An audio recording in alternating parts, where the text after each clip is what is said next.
اعوذ باللہ من الشیطان الرجیم بسم اللہ الرحمن الرحیم۔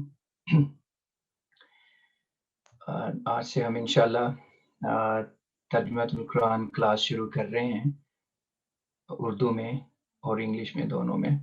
تو آج تو پہلے سوموار اور منگل کو اردو میں کلاس ہوا کرے گی انشاءاللہ، جیسا کہ اسکیجول ہے، اور بدھ اور جمعرات کو انگلش میں ہوا کرے گی، جس میں بے شک اگر کوئی دونوں میں شامل ہونا چاہتا ہے تو دونوں میں ہو سکتا ہے، رجسٹر کروا کے اپنے آپ کو، یا اگر ایک میں۔ تو آج انشاءاللہ ہم اردو میں ترجمۃ القرآن کلاس شروع کریں گے، اور پھر جا کے ہم اس کو شروع کرنے لگے ہیں۔ تو آہستہ آہستہ بڑھتے رہیں گے، جو بھی ہمارے پارٹیسپینٹس ہوں گے۔ اگر کسی نے کوئی سوال کرنا ہو، کوئی پوچھنا ہو، تو وہ مجھے لکھ کے بھی پوچھ سکتے ہیں، لیکن اگر آپ لکھ کے کوئی سوال کسی جگہ رہ جائے یا کچھ پوچھنا چاہتے ہوں تو پوچھ سکتے ہیں۔ اس کلاس کا مقصد سمپل یہ ہے کہ ہم ہر احمدی گھرانے میں، ہر احمدی ممبر تک، اپنے ہر احمدی فرد تک، لجنہ ہوں، خدام ہوں یا انصار ہوں، ان کو ہم قرآن کریم سکھانے کی، ترجمے کے ساتھ قرآن کریم سکھانے کی کوشش کریں، تاکہ قرآن کریم پڑھتے ہوئے ہم اس کو سمجھنے والے بھی ہوں، کیونکہ سمپل پڑھنے سے تو بہرحال ثواب ہے، قرآن کریم کے ایک ایک حرف کا پڑھنے کا ثواب ہے۔ بسمی اگر کوئی کہتا ہے تو وہ بھی 3 الفاظ ہیں، با، سین اور میم، ہر حرف کی علیحدہ سے، جیسا کہ حدیث میں مینشنڈ ہے، علیحدہ سے ہر ایک حرف کا الگ الگ ثواب ہے، لیکن پڑھ کے اس کو سمجھ کے پڑھنا، ترجمے کے ساتھ اگر اس کی سمجھ بھی آ رہی ہو تو اس کے حسن میں اور بھی نکھار آ جاتا ہے، اور بات اور بھی زیادہ انسان سمجھنے کے قابل ہو جاتا ہے کہ جس کو میں پڑھ رہا ہوں، جس کلام کو، اس کلام کو مجھے سمجھ بھی آ رہی ہے کہ میری اور میرے خدا کے درمیان کیا کنورسیشن چل رہی ہے، ہماری بات میں کیا پڑھ کیا رہا ہوں۔ تو اس لحاظ سے انسان کے اوپر خدا تعالیٰ کی ہستی کے، خدا تعالیٰ کے انبیاء، مومنین، اسی طرح بے شمار اور مطالب ہیں جو انسان کے اوپر کھلتے چلے جاتے ہیں، اور پھر وہ اس کتاب سے، جو کہ مقصد ہے کہ خدا تعالیٰ کی ذات کو نکھار کے انسان کے سامنے پیش کرے، یہ کتاب پھر اس کتاب کو اس شخص کے سامنے، خدا تعالیٰ کی ہستی کو اس کے سامنے اور بھی زیادہ کھول کے اور بھی زیادہ پیارے طریقے سے پیش کرتی ہے، جس کا الٹیمیٹلی مقصد یہ ہوتا ہے، جس کا انتہائی مقصد یہ ہے، جس کا مقصد حاصل کرنے کا جو سب سے کہہ لیں کہ ٹاپ لیول کا جو ہمارا اس دنیا میں جو غرض ہے اس کی، وہ یہ ہے کہ انسان اور خدا کا ایک حقیقی تعلق پیدا ہو جائے۔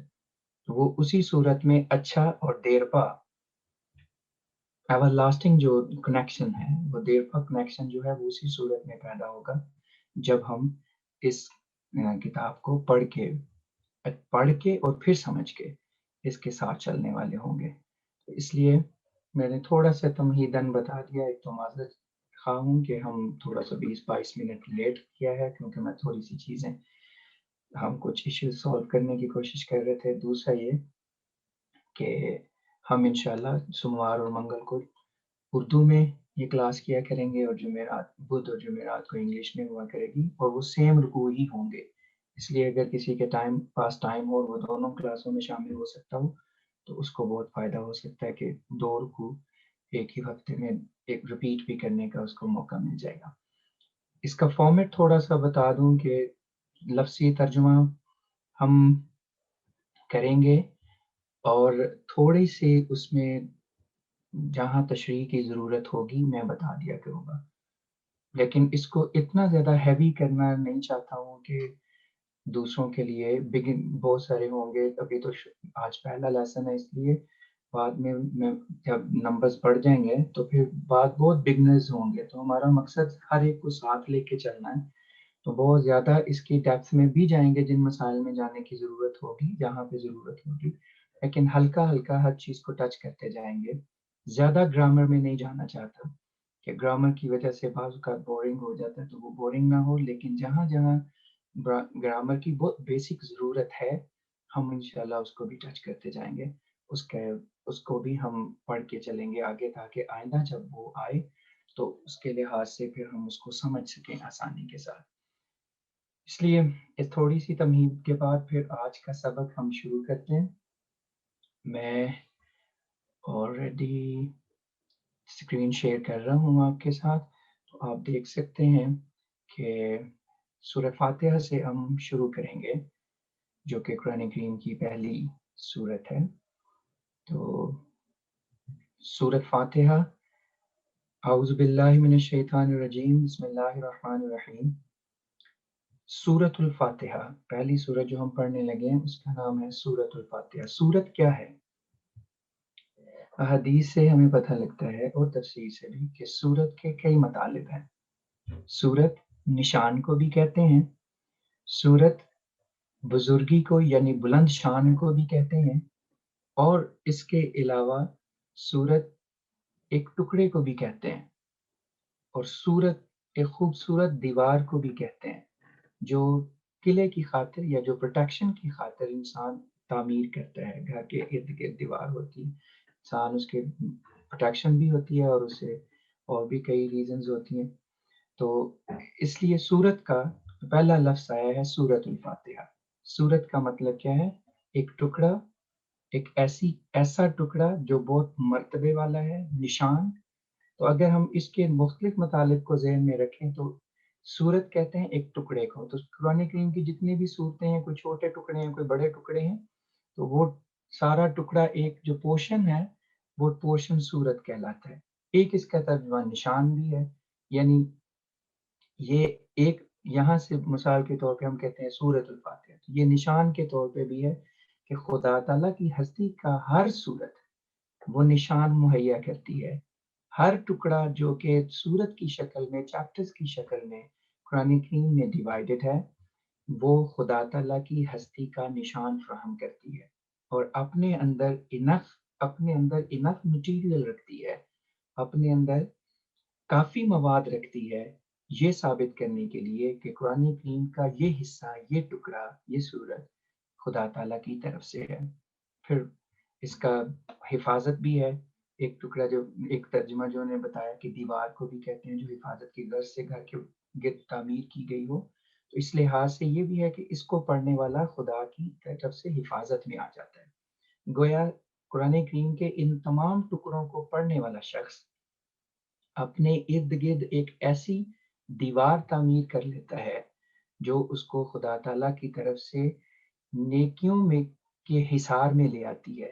انسان نیکیوں کے چار دیواری میں داخل ہوتا چلا جاتا ہے قرآن کریم کی ہر سورت کو پڑھتے ہوئے، اور برائیوں کے خلاف اپنے ارد گرد ایک دیوار تعمیر کر لیتا ہے. تو یہ مختلف مطالب ہیں سورت کے. صرف بتانے کا مقصد یہ ہے کہ ہمیں پتہ ہو کہ قرآن کریم میں جو 114 صورتیں ہیں، تو ہم سورت کیوں کہتے ہیں اس کو؟ کیا یہ نام ہے یا اس کی کوئی لاجک بھی ہے، کوئی ریزن ہے اس کے پیچھے؟ تو وہ میں نے اس کے احادیث اور تفسیر کے حساب سے بتا دیا کہ سورت کے مختلف مطالب ہیں، اور ہر مطلب جو ہے، ہر جو معنی ہے وہ اپنے اندر ایک حکمت رکھتا ہے، اور وہ حکمتیں بھی میں نے آپ کے سامنے بیان کر دی ہیں کہ وہ مختلف نام جو دیے گئے ہیں اور ان کے اندر جو حکمتیں بیان ہوئی ہیں وہ کیا ہیں. آگے ہے الفاتحہ، سورۃ الفاتحہ جو کہ ہم نے پڑھنی ہے، اس لیے میں نے الفاتحہ کا لفظ بھی لیا کہ الفاتحہ پہلی سورت کا نام ہے. اس کے بھی مختلف مطالب ہیں. الفاتحہ کا لفظی ترجمہ ہے کھولنے والی، اس لیے مختلف مفسرین نے اس کے ترجمے کیے ہیں کہ یہ وہ 7 آیتیں ہیں جو پورے قرآن کریم کی تفسیر کو کھولنے والی ہیں.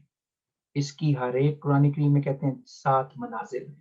قرآن کریم کو 7 حصوں میں ڈیوائیڈ کیا جاتا ہے منازل کے حساب سے.